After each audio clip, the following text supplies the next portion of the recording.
In Spider-Man No Way Home, Tobey asks Andrew to crack his back. There it goes. You okay? Oh, my back. You want me to crack it? Yeah.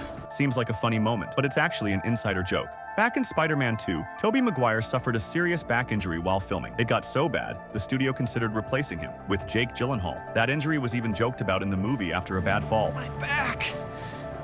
Oh, my back. So when Tobey asks Andrew to crack his back, it's not just funny, it's a nod to that real-life injury. And when Andrew cracks his back, Tobey goes, "Oh, that's good." Yeah, that's good. Of course, Andrew is great at cracking backs.